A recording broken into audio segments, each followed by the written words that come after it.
Bonjour très chers téléspectateurs, bienvenue justement dans cette production. Nous avons l'immense plaisir d'être au Centre culturel Ubuntu, lieu par excellence de promotion et de valorisation de la culture camerounaise, avec justement Ruben Binam, un homme qu'on ne présente plus. Bonjour et bienvenue Ruben. Merci, bonjour Servet, merci d'être là. Merci beaucoup de me permettre encore cet entretien.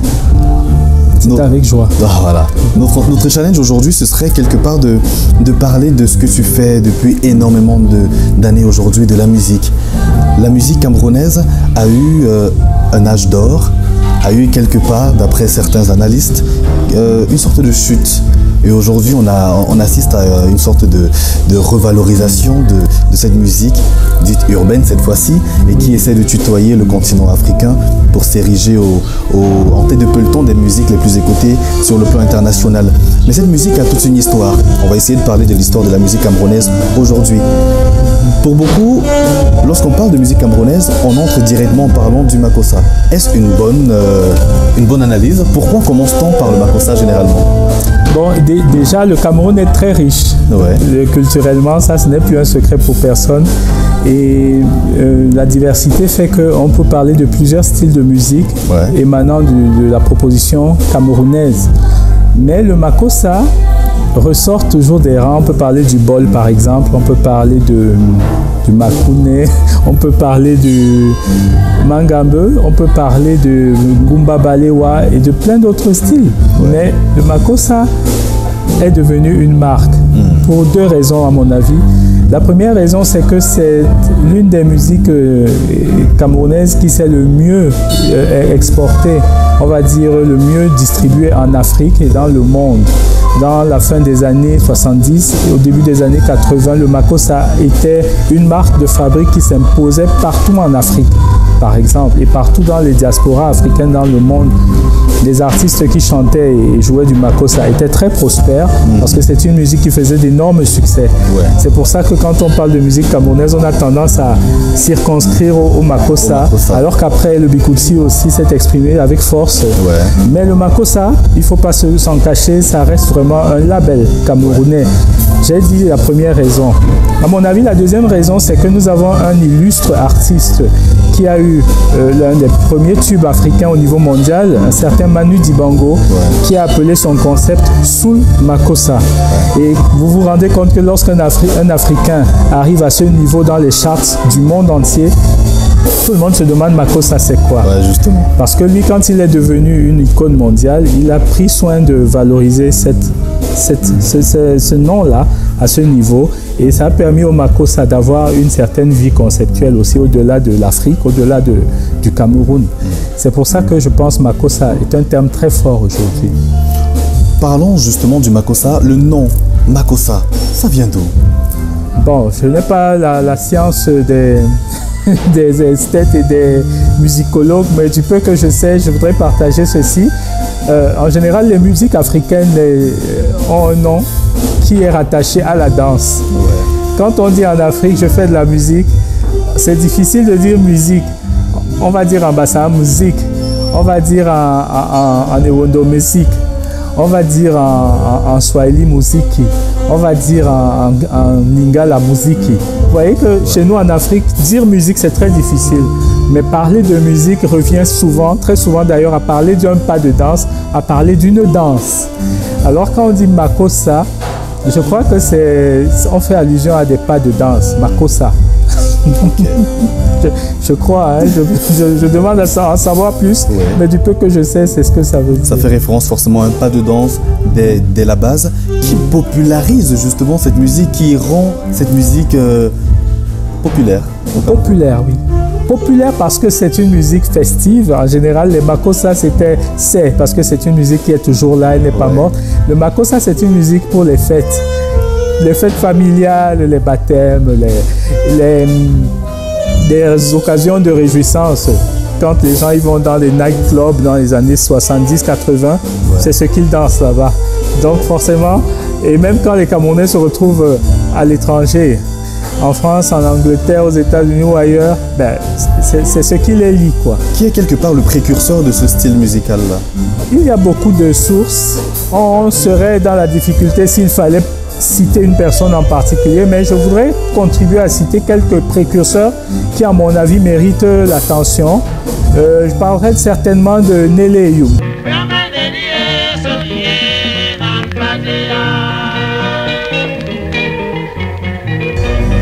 Nélé Youm, je parlerai de Épée Mbende Richard.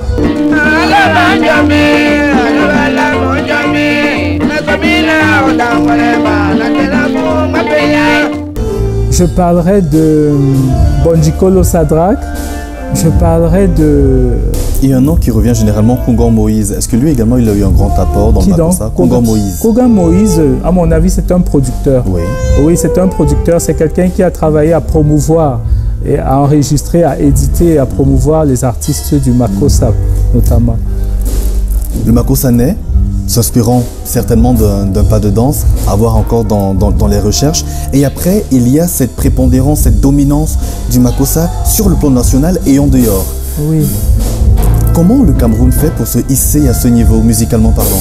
Ben, je crois qu'en général, les succès ne viennent pas du hasard. Les succès viennent d'une démarche souvent de synthèse, quoi. Ouais. Il est important quand même de rappeler au public que le Makossa, c'est une musique qui n'est pas née comme ça spontanément. Elle a été aussi inspirée d'autres influences. On cite souvent le high life qui nous vient de la côte ouest africaine, notamment du Ghana, du Nigeria.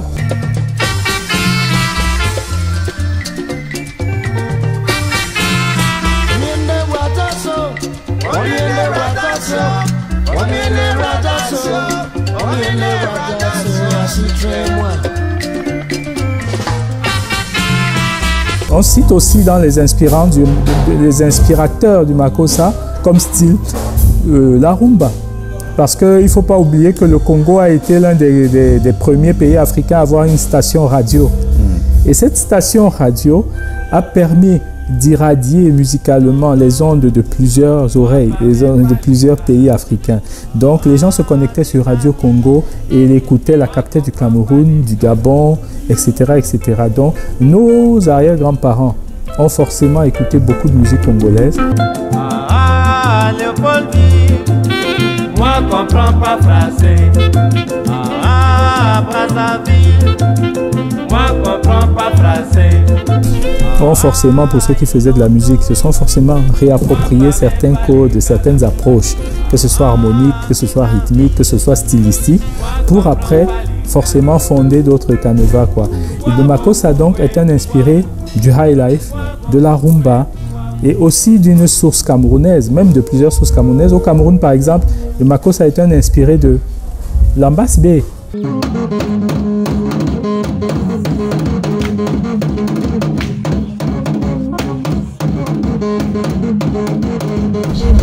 Parce que l'Ambas B, c'est une musique typiquement camerounaise qui nous vient justement de la baie d'Ambas, là-bas dans le sud-ouest, et qui est, voilà, c'est une musique qu'on joue avec des bouteilles, avec la guitare. C'est vrai que c'est un regard qui n'est pas totalement exclusivement partagé par la majorité, d'autres même disant que le Makossa étant la mère et la source d'inspiration de plusieurs autres styles musicaux qui se retrouvent sur le continent africain, ceux dont vous avez cité. Qu'est-ce qui crée justement cette divergence d'opinion? Ce qui crée cette divergence d'opinion, c'est malheureusement que nous n'avons pas des sources toujours fiables pour nous nourrir de notre histoire, de notre patrimoine. Nous devons faire attention à ce que nous archivons, nous devons faire attention à ce que nous prenons comme référence, et c'est ce qui permettra que, au fur et à mesure que le temps va passer, nous ayons toujours des références exactes pour parler de qui nous sommes, de ce que nous faisons et de ce que nous avons fondé. Mais je suis de ceux qui disent le Makossa a été à un moment l'inspirateur de beaucoup de styles, je vais en parler tout à l'heure, mais le Makossa, avant de devenir l'inspirateur de beaucoup de styles, s'est nourri d'autres styles. Ouais. Il est clair historiquement, et ça je l'affirme, il est clair que le high life est postérieur au Makossa. Il est clair que la rumba est postérieure au Makossa et qu'elle a arrosé l'Afrique pour une raison simple, je l'ai dit tout à l'heure, Radio Congo. Au moment où Radio Congo est la station radio de l'Afrique centrale, on va dire, l'une des rares qui existent, ben, il est impossible que le Makossa ait influencé la rumba, puisque le Makossa, on ne l'entend pas. Ouais. Le Makossa, on l'entendra plus tard, étant donc né de ces influences. Ambas B, High Life, Rumba.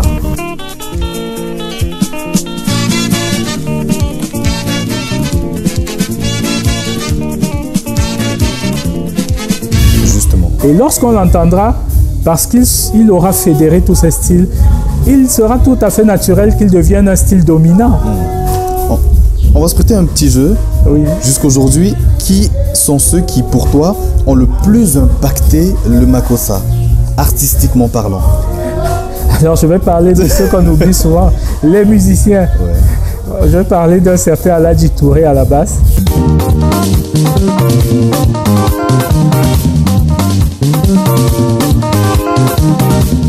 Je vais parler d'un certain Toto Guillaume.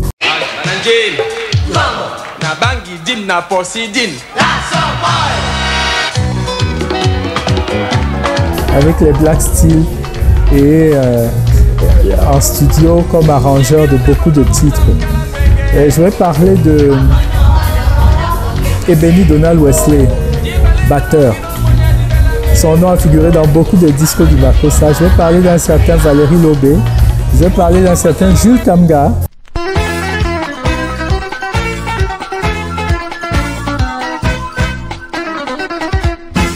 Guitariste de session de studio là-bas sur la place parisienne, là où les musiciens camerounais se regroupaient pour constituer ce qu'on a appelé de manière symbolique l'équipe nationale du Makossa.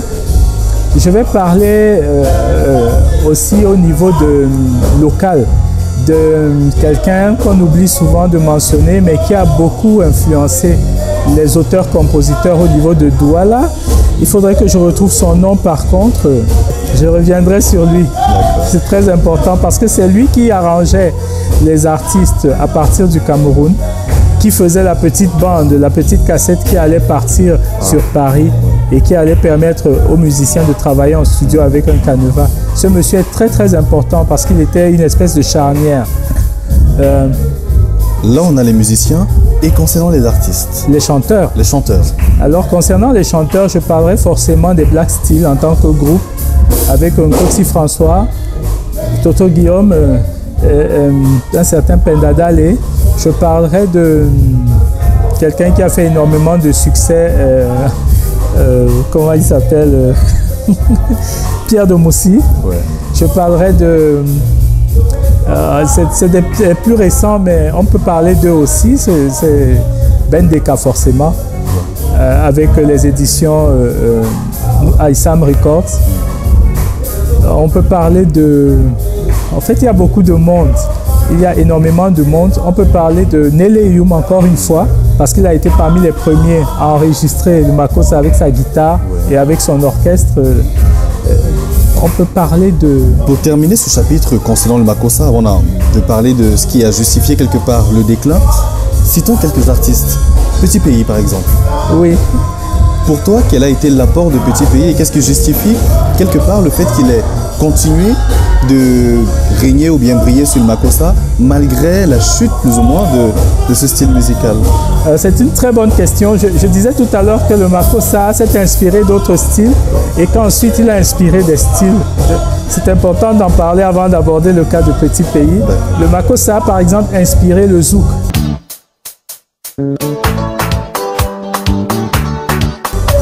Les Antillais qui ont promu le zouk, notamment le groupe Kassab, se sont beaucoup nourris du Makossa. Pour 3 raisons au moins. Première raison, c'est qu'ils étaient dans les sessions de studio avec les Camerounais. Tout le temps, dans les fiches techniques des albums Makossa, vous verrez le nom de Jacob Desvarieux à la guitare, le nom de Jean-Claude Nembro au clavier, les sections cuivre qui sont les mêmes pour les artistes de Makossa en session et les mêmes pour le groupe Kassab d'ailleurs, groupe Sépian, bref, je ne vais pas les citer. Vous avez le zouk certainement est né pareil d'une cotisation entre le Bel Air, le Goka, le Kompa et le Makossa. C'est pour ça que c'est un style qui a parlé forcément aux Africains, aux Camerounais, aux Ivoiriens, aux Angolais, aux Kenyans. Pourquoi je le dis? Parce qu'après, vous savez, le Makossa a forcément trouvé un cousinage avec le zouk. Il y a des arrangeurs comme Manu Lima qui nous ont permis d'établir ce cousinage sans aucun problème. Et pour la petite histoire, Manu Lima est celui qui donne la coloration à Petit Pays de sa musique, de sa chanson. Manu Lima a arrangé dans la foulée. Un artiste comme Oliver Ngoma du Gabon, un artiste comme Kofi Olomide du RDC, une artiste comme Monique Seka de Côte d'Ivoire.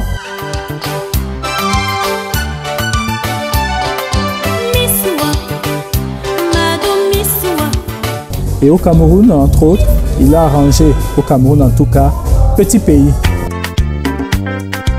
Ton corps sur mon corps, ça fait du bien.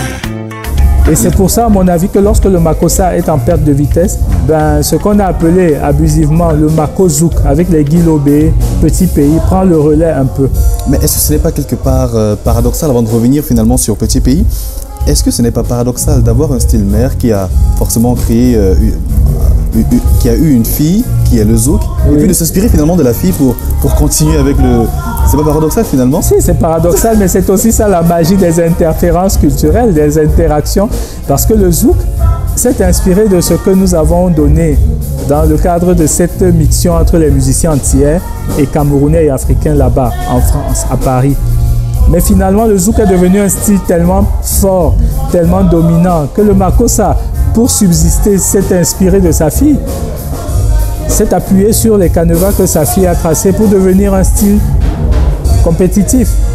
Et deux des porteurs de cette approche, c'est Guy Lobé, Petit Pays. Et je crois que dans une certaine mesure aussi, Eugen Ekwala.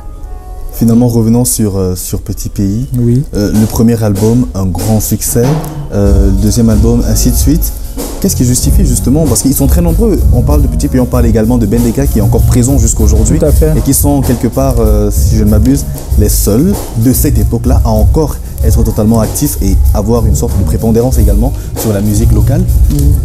Comment justifier justement ce grand succès de Petit Pays? Je pense pouvoir expliquer ça vraiment de mon point de vue d'après les approches de carrière. Parce que Petit Pays est l'un des rares artistes au Cameroun qui répète tous les jours chez lui et qui prend la peine d'organiser autour de lui une équipe, un orchestre, un management. Et ça permet d'être toujours en situation de création et de travail.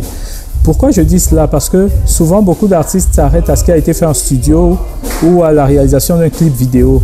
Mais le fait d'avoir une hygiène de vie, de travailler, d'être en création, ça permet d'être toujours productif et peut-être de durer aussi. Bendeka, c'est pareil. Bendeka, il épouse beaucoup ce que les nouvelles générations permettent de faire avec la musique. Il ne s'est pas mis dans le camp des retranchés. Il est toujours en collaboration avec des artistes jeunes, donc il est toujours dans la course à la création, ce qui permet d'expliquer qu'il soit toujours dans le cœur et la préoccupation du public, je pense. Maintenant, on a finalement le déclic du makossa qui a donné une sorte de baisse de performance, plus ou moins. Deux théories d'après certains artistes et certains analystes. Premièrement, une mise plus ou moins étatique, voulant valoriser une musique au détriment d'une autre. Oui. La deuxième théorie, c'est justement la baisse de performance des artistes du makossa eux-mêmes. Vous êtes en faveur de quelle des deux théories? Aucune des deux. Quel est votre point de vue? Alors, mon point de vue, il est très simple. Et encore, il faut s'appuyer sur les réalités contextuelles et historiques pour parler de ce qu'on pourrait appeler la descente aux enfers du makossa ou des artistes du makossa. Notons que le makossa était essentiellement produit sur la place parisienne.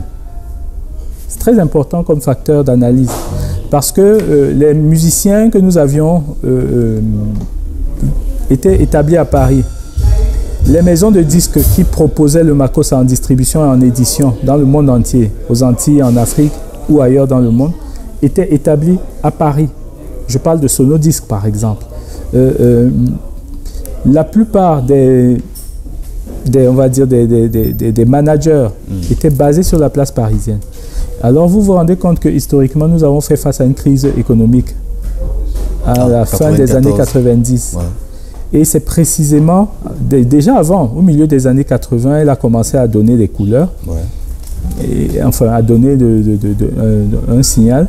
Et puis elle s'est consolidée là, à la fin des années 90. Avec la dévaluation. Avec la dévaluation du franc CFA qui est venue vraiment établir la difficulté. Mais ça n'a pas été sans conséquence dans la vie culturelle du Cameroun et donc du makossa. La plupart des artistes ont vu leur maison de disques fermer boutique la plupart des producteurs n'avaient plus les moyens de maintenir le rythme de production en hexagone. Entre les deux, la technologie s'est un peu démocratisée. On pouvait avoir des boîtes à rythme qui permettaient de faire des choses moins chères. Et ces choses qu'on faisait moins chères, souvent dans des endroits très discutables, hein, en Afrique, au Cameroun, vous pouviez entrer dans la chambre de quelqu'un, il avait sa boîte à rythme là-bas, il vous faisait votre maquette ou votre album là dans sa chambre. Ça a commencé à créer du souci à ceux qui étaient établis en Europe, qui avaient des charges de production énormes, et ça a tué l'industrie. Donc la crise a tué l'industrie. Il était difficile de continuer à maintenir le rythme, travailler à Paris, continuer à mettre les musiciens à ce niveau-là. Ce qui fait que forcément, les maisons ont fermé, les producteurs ont démissionné, se sont recyclés, les artistes se sont retrouvés livrés à eux-mêmes. Et cette situation qui a eu un grand avantage finalement pour ce style musical qui était également en primeur sur le plan national, oui, le Bikutsi. Tout à fait, parce que paradoxalement, le Bikutsi, lui, il est né d'ici. Il est né de cette situation dont je parlais avec les gens qui avaient des boîtes à rythme un peu, passons l'expression, hein, au sous-quartier. C'est-à-dire que le Bikutsi est vraiment une musique qui est née dans le terroir. On vous raconte souvent que le Bikutsi, ce sont les réunions des femmes qui battaient des mains et tapaient le sol de leurs pieds, qui a donné en fait la base de cette musique. Mais après, il y avait des gens, je peux citer Touche la Touche, Mystic Jim, qui ont commencé à avoir porter cette démocratisation technique-là. Ils avaient la capacité de vous enregistrer à moindre frais, à moindre engagement logistique aussi, sans que vous quittiez Yaoundé ou ses environs. Ce qui a permis à certains artistes d'émerger, mais à partir du Cameroun, sans être obligés donc de s'exporter sur la place parisienne ou ailleurs. Et c'est comme ça que nous avons commencé à avoir un vivier de starlets et de stars qui ont émergé grâce à un label, notamment en ces temps-là, je parle des années 94. C'est un producteur qui précisément a donné un coup d'impulsion à cette étape-là. Il s'appelle un certain Joseph Angoula, qui avait sa maison de production juste là, à quelques encablures de chez nous derrière. Et c'est lui qui a commencé à produire les tubes du Bikutsi que les gens ont écoutés au début des années, voilà, au milieu des années 90. C'est un peu parti de l'intérieur pour prospérer à partir de l'intérieur et ensuite, ou entre les deux, pardon, avant cette période, on a eu un coup d'éclat, pardon, il ne faut pas l'oublier, avec les têtes brûlées.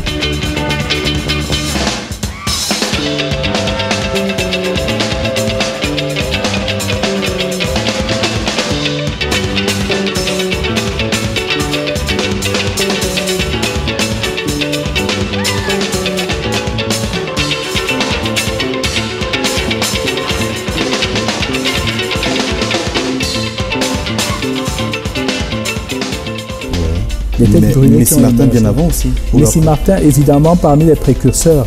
Mais Messi Martin était plus dans la catégorie de ce qu'on appelait le merengue. Et le merengue étant aussi une des sources du Bikutsi. Parce que le merengue a apporté aussi quelques artistes émérites comme Elanga Maurice.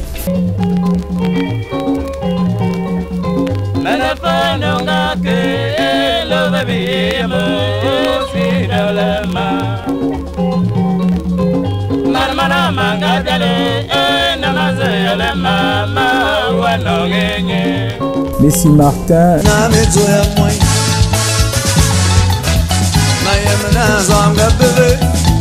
Cher ami de la capitale.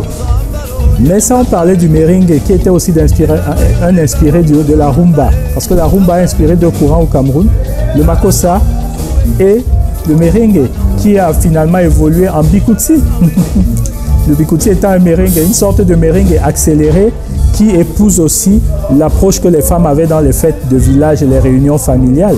C'est ça qui donne le Bikutsi. Et le Bikutsi comme un style qui a donc émergé de l'intérieur pour devenir compétitif, notamment avec un porte-flambeau que tout le monde connaît, les têtes brûlées, oui, de Jean-Marie Aranda. Internationalisé tout à fait.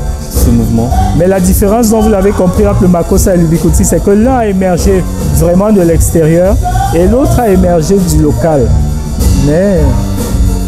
Et là, on a également donc finalement le Bikutsi, un style musical qui a une approche particulière d'un point de vue rythmique, ainsi de suite, oui, mais qui, plus le temps passe, plus ça change. Le Bikutsi d'aujourd'hui est très différent du Bikutsi qui se faisait dans le temps. On parlait des têtes brûlées. Oui.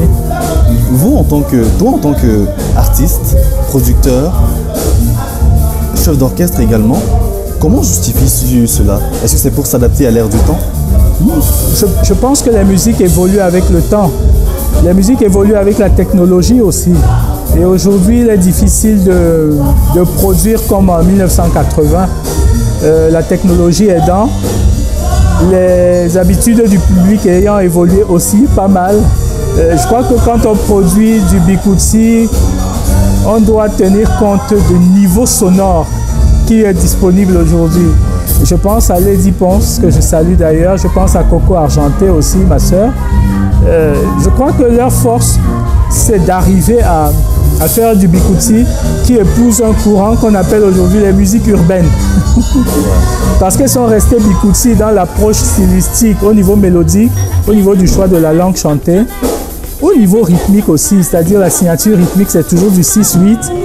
Mais quand vous regardez l'environnement, on est toujours dans un groove qui est de plus en plus pesant, qui tutoie les grooves hip-hop, qui tutoie les grooves afrobeat, sans aucun problème.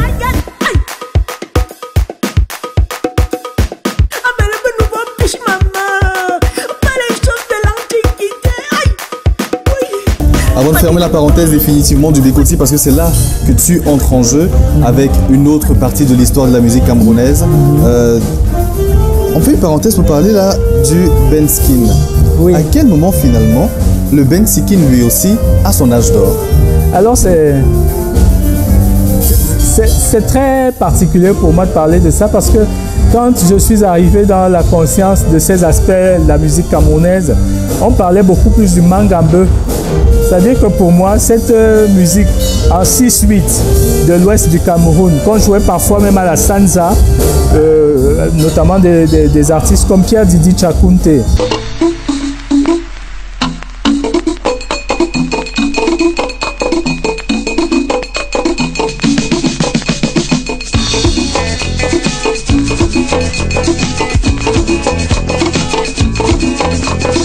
Jouaient avec leur kalimba ou leur sanza. On appelait ça le mangambe. Mais à un moment donné, un certain Tala André Marie a fait un titre à succès qui s'appelait Benskin. Et à partir du moment où il a eu du succès avec ce style-là, je crois qu'on a commencé à appeler cette affaire-là Benskin. Pourquoi? Parce que la danse qu'il décrivait dans son clip, dans son titre, c'est une danse où les protagonistes avaient le dos courbé, les fesses relevées, et donc il a appelé ça Benskin. Et comme je vous disais, souvent on appelle un style musical par le pas de danse. On a oublié le mangambe pour en parler de manière à dire Benskin. Ah, mais pour moi, quand j'écoute, c'est exactement la même chose.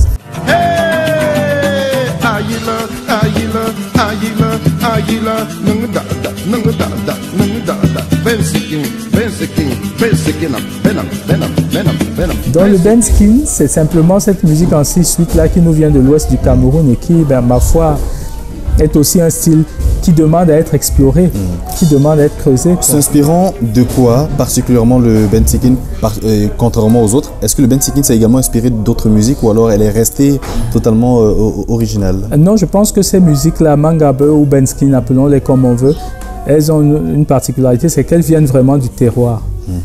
Quand vous écoutez les balafhonistes de l'ouest du Cameroun jouer, ils jouent sur une gamme pentatonique et les rythmes que les percussionnistes jouent, c'est des 6-8.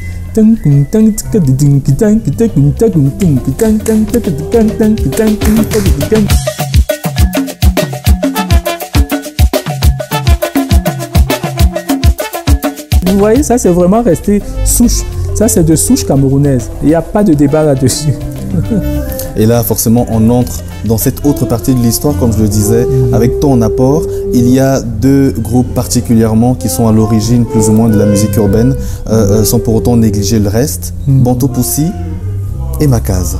Tout à fait. On est dans un environnement où il y a quelque part des ténors, des registres bien connus et qui ont une certaine cote de popularité, Makossa, Bikutsi, mais avec une sorte d'audace, vous arrivez à essayer de tout changer, vous inspirant de plusieurs autres choses. Quand je parle de vous, c'est carrément le groupe Makaz. Quels étaient vos objectifs?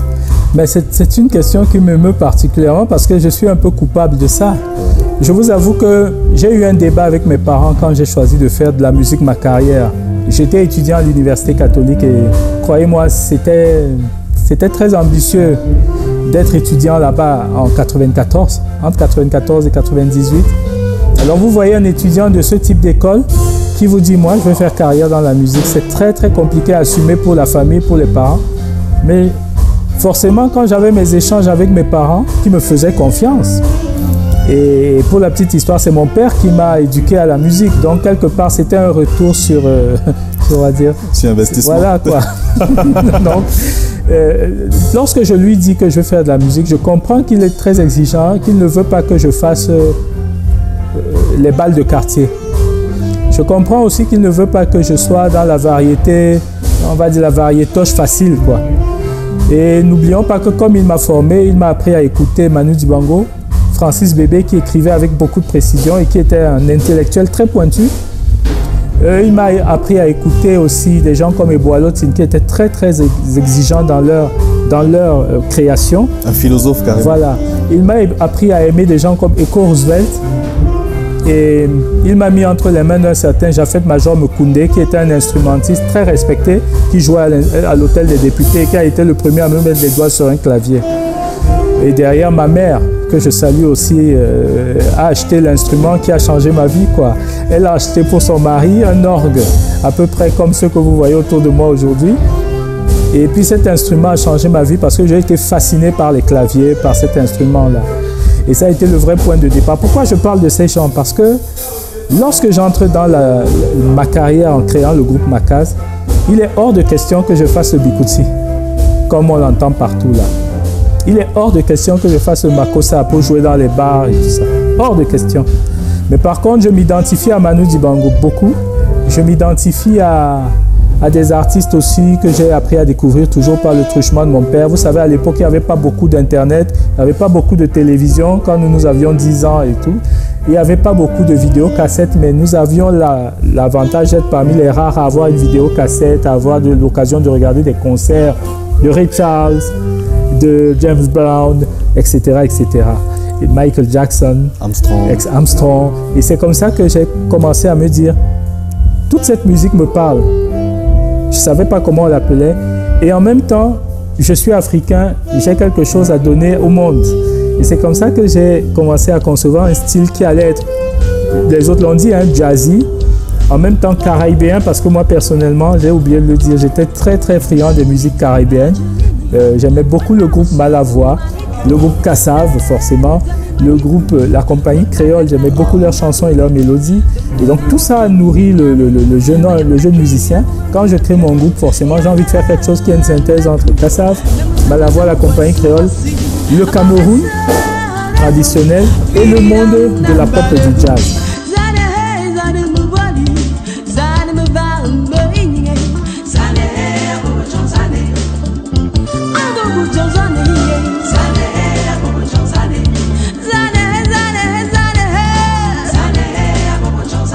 C'est ce que nous avons appelé sous Makaz, je l'ai appelé le Bantu Groove.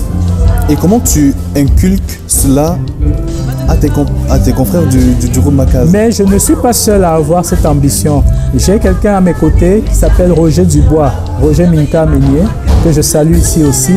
Et lui, c'est avec lui qu'on a créé le style musical de Makaz, parce que lui, il était déjà très avancé en termes de création. Moi, j'avais mes influences, mais lui, il était déjà très avancé il osait écrire des choses à la guitare.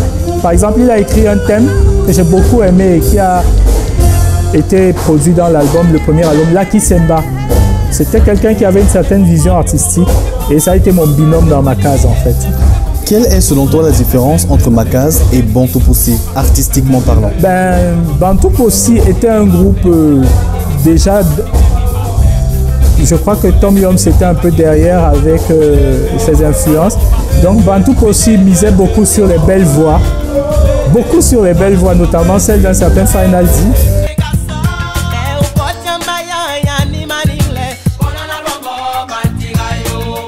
Maya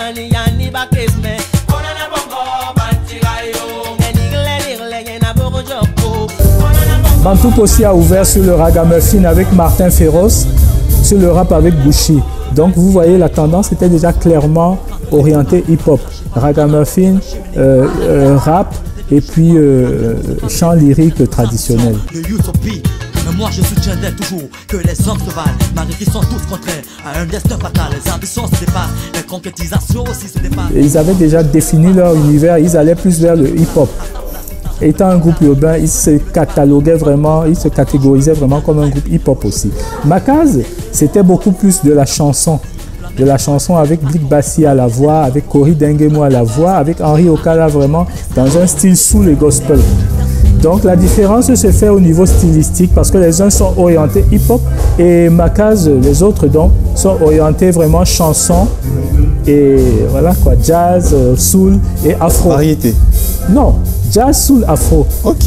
Que nous avons appelé Bantu Groove de manière abusive peut-être parce que ça part d'ici, mais il fallait donner un nom quoi. En créant le groupe Makaz, c'est vrai que c'est une question plus ou moins prétentieuse, mais en créant le groupe Makaz, est-ce que tu te disais implicitement que tu es à l'origine d'un grand mouvement finalement?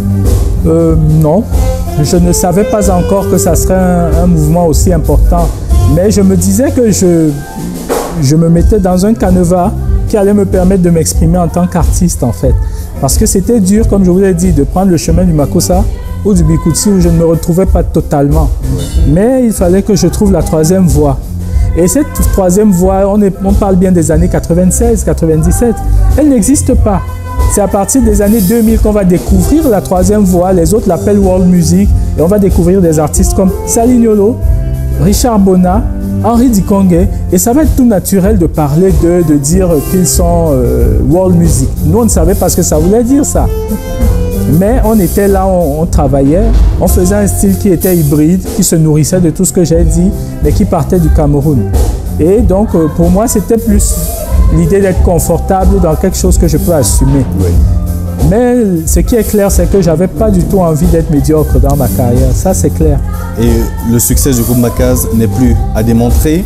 Et comme si c'était facile, et tu l'as fait avec tellement d'élégance et de facilité, justement, il y a ce retrait du groupe Makaz. Tu te concentres sur un autre projet qui lui aussi va connaître un franc succès sur le plan national et international. À dire que tout ce que tu touches brille finalement. Ex-Maléa. Bon, ça c'est la grâce du Très-Haut, hein, c'est pas moi. Mais c'est vrai qu'il y a eu cette période de retrait du groupe Makaz pour deux raisons. La première raison, c'est que je me retire du groupe Makaz en 2011, mais le groupe a mué en 2005. Blick Bassi est parti, Henri Okala est parti et on a recentré un peu le travail sur Cory et sur les instrumentistes. Mais entre les deux, je suis devenu entrepreneur. J'ai fondé une maison de disques Alizé Équateur Records qui a commencé à vivre en 2002. Et au milieu des années 2010, en 2010, je me retrouve confronté à plein de contradictions. Le groupe Makaz, à ce moment-là, est un peu, il faut pas se le cacher, en perte de vitesse. Parce que nous avons commencé à travailler pour développer les autres. C'est ce que je fais encore aujourd'hui. Au moment où on est en pleine interview, ça se passe là dans la salle de musique. Pour moi, c'était moins le souci d'être vu en tant qu'artiste que le souci de devenir une espèce de plateforme de mentorat. Et c'est comme ça que notamment Ex-Maléa, pour ne rien vous cacher, devient important à mes yeux. Parce qu'entre 2000 et 2002, je les ai rencontrés. Ouais, tu faisais la cour, mais bon, Voilà, je n'avais même pas le temps de m'occuper d'eux. J'étais toujours parti avec mon Makaz. Mais à un moment donné, j'ai vu qu'ils avaient cette résilience. Ils étaient toujours en train d'attendre. Ils ne se sont pas découragés et ça m'a touché. Le fait qu'ils soient aussi patients m'a impressionné. C'est pour ça que lorsqu'on a eu une période d'accalmie entre la fin de 2003 et le début de 2004 avec le groupe Makaz, j'ai dit que je devais travailler. Je me suis assis pour arranger les premiers titres qui allaient constituer leur premier album qu'on a produit chez Alizé Équateur Records. Et c'est comme ça qu'on enregistre les maquettes qui vont fonder l'album Exil. Lorsque je reviens de pérégrination de Makaz en janvier 2005, eh bien, je me consacre à Ex-Maléa. Et puis boum, yélélé. Et puis non, Exil d'abord. Exil d'abord, ouais. On fait le premier album qui est sorti en 2006 et qui a un succès d'estime. Exil les installe comme des professionnels dans l'univers musical. Il faut dire qu'ils venaient de l'environnement hip-hop dans lequel Bantou Possi avait tracé un sillon. Et puis nous, on les amène vers autre chose. Moi, je les amène vers quelque chose qui va être un peu plus hybride. Ils vont certainement rester un groupe de musique urbaine, mais on va faire autre chose. On va faire de la chanson avec Roger, plus vers les langues camerounaises. On va faire un peu plus universel avec Ice en anglais qui rappe, Auguste qui chante dans le R&B français avant l'heure, quoi. Il faut dire qu'on avait eu cette vision-là un peu avant l'heure. Après, quand les Singila arrivent et tout ça, moi, j'avais déjà fondé ça avec Auguste Dream. Et donc, on finit par faire un second album entre 2006 et 2009. Et boum, l'album Ex Maléa sort en 2009 pour le succès qu'on connaît du titre Yelele. Maintenant, c'est parti pour trop longtemps. Si tu aimes la macosa, Maléa te donne la cosa. Si t'aimes la vie Koutsi, alors viens te défouler. Et j'en suis très heureux. Quel est le souvenir que tu gardes pendant la préparation de cet album, particulièrement pour le compte du titre Yelele? Ah, mais je garde le souvenir d'un groupe qui a été toujours à l'écoute. Toujours dans l'humilité, toujours à l'écoute, toujours disponible pour travailler, toujours disponible pour se remettre en question et répéter. Et jusqu'aujourd'hui, je le leur reconnaîtrai partout, quoi. Et aujourd'hui, quand tu vois finalement l'impact que ça a eu dans la musique camerounaise, on revient finalement sur la musique urbaine. Est-ce que tu es fier de ce qui se fait? Quel est ton avis sur l'évolution de la musique camerounaise? On a l'afro-pop qui est forcément qui impacte forcément également la musique urbaine camerounaise. On a ces artistes-là qui ont finalement créé aussi un style, le mbolé. Tout cela grâce au sillon que vous avez tracé, Bantou Possi Makaz, toi particulièrement. Quel est ton regard? Beaucoup de fierté. Merci aussi de le reconnaître parce que ça ne se dit pas souvent. Et je le dis ici solennellement, l'afro-pop que tout le monde fait aujourd'hui a au moins 3 ou 4 pairs. Mais parmi ces pairs, je vais citer le groupe Star System. Le groupe Star System. Je vais citer Tom Yoms, qui est le parrain du groupe Bantou Possi. Et il y en a, je vais me citer, parce qu'en faisant le Makaz, nous avons vraiment ouvert un chemin pour que les jeunes prennent confiance en écrivant eux-mêmes leurs chansons, parce que ce n'était pas donné. Ce n'était pas donné. Aujourd'hui, ça a l'air évident. Chaque jeune vient, écrit ses titres, fait sa musique. Nous avons vraiment osé le faire. Ce n'était pas donné. Quand tu étais jeune, tu t'asseyais et tu jouais les musiques des autres. Tu la bouclais. Nous sommes arrivés, nous n'avons pas voulu faire ça. Nous avons écrit nos propres chansons, plus ou moins bien. Et puis nous les avons assumées en studio et ça a créé un mouvement. Ensuite, avec Ex Maléa, c'est aussi l'une des raisons pour lesquelles j'ai préféré évoluer en quittant de Makaz vers quelque chose d'un peu plus urbain, un peu plus hybride d'ailleurs. Lorsque je me suis consacré vraiment à la production d'Ex Maléa, une de mes ambitions c'était de faire un peu ce que je faisais avec le Makaz, c'est-à-dire préserver la tradition, mais apporter un surcroît de modernité, que ce soit au niveau du son, que ce soit au niveau des arrangements. Je voulais aller vers quelque chose d'un peu plus R&B, mais qui reste africain en même temps. Et c'était ce qu'on appelle aujourd'hui afro-pop, mais c'était avant l'heure. Donc je me considère comme un précurseur de ce style. Ouais. Et je ne vous cacherai pas que Ex Maléa et le succès d'Ex Maléa est certainement à l'origine de tout ce que vous voyez aujourd'hui, parce que ça a été l'un des premiers groupes à faire des vidéoclips qui ont eu du succès et à faire cette musique-là. Donc je me considère comme l'un des papas de l'afro-pop. La musique camerounaise aujourd'hui de cette nouvelle génération, est-ce qu'elle va en pente croissante? Est-ce qu'elle est peut-être décevante? Est-ce qu'on peut espérer en cette musique? Alors, la musique camerounaise, je vais répondre à plusieurs niveaux. Au niveau technique, tout est à espérer parce qu'aujourd'hui, il y a beaucoup plus de facilité qu'il y a... Moi, j'ai commencé il y a 30 ans. J'ai commencé il y a 30 ans et j'espère pouvoir fêter mes 30 ans de carrière dans quelques mois parce que c'est un moment fort que je voudrais marquer d'une pierre blanche. Vous imaginez la difficulté qu'il y avait à enregistrer quelque chose? C'était un parcours du combattant. Même les grands frères qui avaient les boîtes à rythme, ce n'était pas donné. Nous, on venait en tant qu'orchestre, parce que j'ai commencé avec une logique d'orchestre. Vous avez une boîte à rythme qui a 4 pistes. Comment vous allez enregistrer? Vous êtes un orchestre. Le chanteur a une piste. Les choristes ont une piste. Il vous reste 2 pistes pour 1, 2, 3, 4, 5 musiciens, par exemple. Comment vous faites? Alors aujourd'hui, on n'a plus ce problème. Après, il y a eu le problème de, ah tiens, enregistrer en live sa batterie. Par exemple, sur le premier album de Makaz, Etam, qui a été produit par Sam Bende, que je salue ici aussi, nous n'avions pas les moyens d'enregistrer le batteur Rodi Ekoa.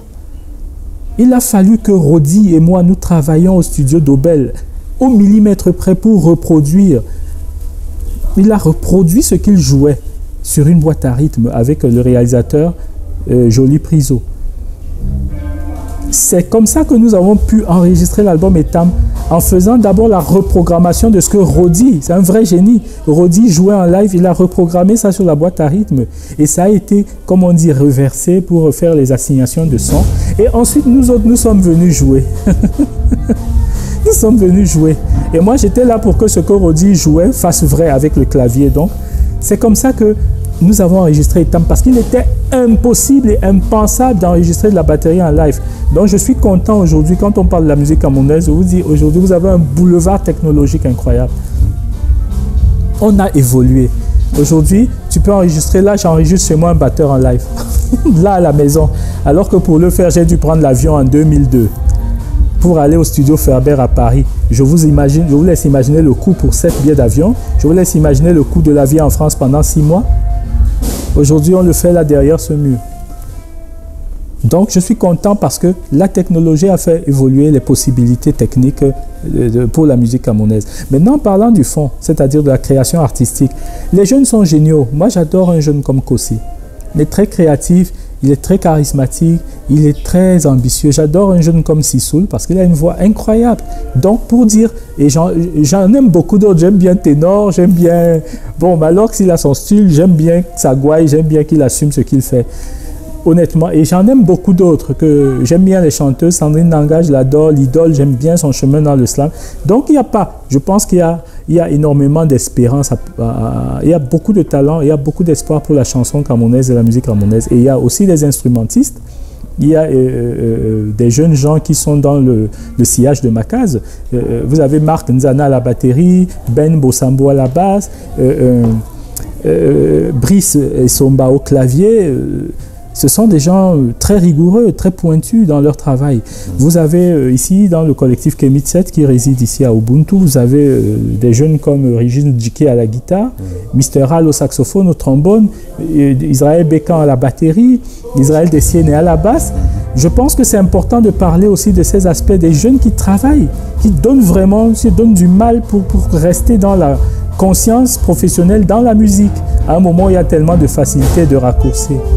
Donc je suis très optimiste pour la musique et la chanson camerounaise. Maintenant, pour ne rien vous cacher, il y en a qui ne veulent pas travailler et qui veulent prendre des raccourcis en pensant qu'un clip fait une carrière. Je leur dis qu'ils se trompent. Il faut apprendre le métier. Il faut apprendre le métier. Il nous reste quelques minutes pour terminer cette émission. 2 questions pour finalement conclure. La première, ils sont très nombreux finalement ces artistes de la nouvelle génération qui s'inspirent de d'autres styles musicaux, Afrobeat par exemple, pour mettre en avant des compositions sur le marché, délaissant justement parfois les musiques du terroir, Bikutsi, Makossa, Ambasibé, ainsi de suite. Avantage ou inconvénient? Ça c'est la première question. Deuxième question, finalement, on parlait de musique assistée par ordinateur, de musique live. Aujourd'hui, on est à l'ère du numérique, ça crée énormément de facilité, mais sauf que ça laisse détacher le public par rapport à cette musique. Et donc les musiques ne sont plus vraiment atemporelles. Lorsqu'on écoute Etam aujourd'hui, on vit encore, on a l'impression on n'écoute pas peut-être les paroles, mais on vit la musique. Ce qui nous permet d'être détachés lorsqu'on est en face de la musique assistée par ordinateur. Force ou faiblesse pour l'avenir? Voilà les 2 questions pour conclure. Merci pour ces questions très pertinentes, Servet. Je répondrai à la première question en disant que c'est toujours une force de s'appuyer sur son patrimoine. Et c'est à tort que les artistes délaissent leur langue, leur patrimoine musical, parce que nous sommes Camerounais et nous sommes riches, dépositaires d'une diversité incroyable que les autres nous envient. Je recommanderais sincèrement aux artistes camerounais de partir de ce qu'ils ont chez eux, parce que tout le monde leur envie cela. J'apprécie le travail qu'a fait Phil Bill sur un morceau Shabasiko. Shabasiko, c'est de la siko. Et ça fonctionne, ça marche très bien. Je vous exhorte, vous les artistes, à vous appuyer vraiment sur la tradition. Parce que lorsque nous sortons de notre pays, c'est par là que nous sommes respectés. Je vais vous donner un exemple simple. Richard Bona, c'est un excellent musicien, que ce soit du point de vue de la musique classique, de la musique jazz, de la musique soul. C'est un excellent instrumentiste, un excellent vocaliste. Pourtant, vous le voyez quand il vous fait ses guitares, il est dans l'ambasse B. Il joue de la percussion traditionnelle. Il a plein de titres qui sont vraiment des titres de musique traditionnelle basés sur le patrimoine camerounais. Mais c'est un musicien à la stature mondiale et internationale. Je crois qu'on ne doit pas chercher nos exemples trop loin. Manu Dibango, pareil. Il a fait une excellente carrière au niveau international et à chaque fois il venait jouer le patrimoine camerounais. Lorsqu'il il vous fait voyager dans des albums comme Négropolitaine, vous retrouvez le Cameroun profond, vous retrouvez le Makossa originel, vous retrouvez des signatures. Il reprend des gens comme Nele Youm, il reprend des gens comme Ebanda Manfred sur Amio dans Waka Africa. Il reprend tout ce qui vient de chez lui, de son terroir. Ça ne l'empêche pas après de faire des reprises de Duke Ellington ou d'autres excellences au niveau mondial. C'est pour dire la force d'un artiste, c'est de toujours signer d'où il vient et de s'appuyer sur ses racines. Alors les artistes camerounais de la nouvelle génération, vraiment la recommandation elle est claire. Vous ne serez rien si vous ne vous enracinez pas. La musique assistée par ordinateur. La musique assistée par ordinateur n'a pas, pour moi, ne représente pas un danger.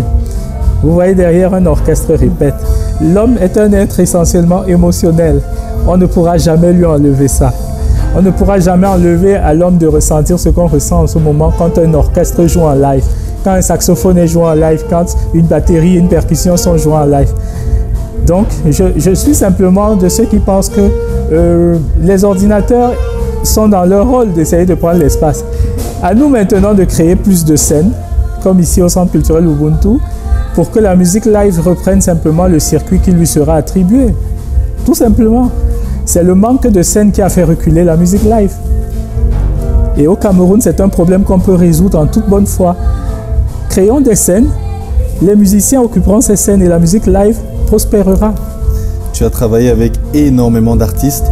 Toi, seul, tu es déjà un riche patrimoine pour le Cameroun. Si on met même tes œuvres de côté, si on voit ce que tu as fait avec les autres, on met tes propres œuvres de côté. Manu Dibango, Claude Ndam, Anne-Marie Nzé sont très nombreux. Comment tu te considères aujourd'hui, Ruben Binam? J'ai envie d'apprendre. Je suis encore en train d'apprendre beaucoup de choses. Que ce soit sur les arrangements, que ce soit sur le piano. Je le dis sincèrement, ma femme m'a inscrit à un cours de piano en ligne, que je salue d'ailleurs ici. J'ai envie de devenir un ambassadeur de la musique africaine moderne. Quand j'étais plus jeune, je rêvais d'être chef d'orchestre, mais d'un orchestre philharmonique. Je rêve toujours de devenir ce chef d'orchestre-là. Je souhaite que l'Éternel me donne le temps pour y arriver. J'espère que... Et pour le Cameroun, je voudrais continuer d'être, comment il m'appelle, le papa des artistes. C'est comme ça qu'on m'appelle aujourd'hui, le maestro, le papa des artistes. S'il t'arrivait de laisser la musique, définitivement la dernière question. On ne peut pas être avec Ruben Binam, mais c'est difficile de te laisser partir parce que c'est tellement intense et riche pour la postérité. Si aujourd'hui il fallait quitter la musique pour te concentrer à autre chose, ce serait quoi? Et déjà, qu'est-ce que tu aurais voulu qu'on retienne si tu quittais la musique aujourd'hui? Qu'on retienne que c'est un métier noble qui ne demande qu'à être structuré et que c'est l'une des choses sur lesquelles le Cameroun doit pouvoir compter en dehors du football. Nous sommes forts grâce au sport. En ce moment, nous avons l'un des meilleurs basketteurs, deux des meilleurs basketteurs dans le monde. Nous avons les meilleurs volleyeurs du monde. Nous avons l'un des meilleurs tennisman au monde. Il a remporté Roland Garros et plus personne ne l'a fait en France, d'origine française, quoi. Et camerounaise dans son cas. Nous avons l'un des meilleurs champions de boxe et de combat dans le monde. Au moins un. Nous avons les meilleurs footballeurs de tous les temps dans ce pays. Mila est là, Eto'o est là, Oman Biik est là, Mboma est là. Je vais citer qui? Son Bahanak est là. Je vais laisser qui? Je m'en excuse pour ceux que je n'ai pas cités. Njitap, il est là. Belle est là. Nkono est là. Nous avons le premier tube interplanétaire venu d'Afrique, Soul Makossa, Manu Dibango. Nous avons l'un des meilleurs instrumentistes au monde, Richard Bona. Je peux continuer. Qu'est-ce qui nous rend fort? Qu'est-ce qui nous rend fort? Ce sont les arts et la culture, ce sont les sports. Je souhaiterais que ce pays mette l'accent sur ce qui le rend fort. Et ce sera une superpuissance. Et personnellement, si jamais je quittais la scène, je souhaiterais qu'on retienne que j'ai aimé la musique passionnément et que j'ai donné tout ce que j'avais pour la musique. Voilà. Merci énormément, Ruben Binam, d'avoir accepté cet entretien. Tu sais ce qu'on dit? On est ensemble. On est ensemble. Merci énormément, très chers téléspectateurs. Restez scotchés sur nos programmes. Abonnez-vous. On est ensemble.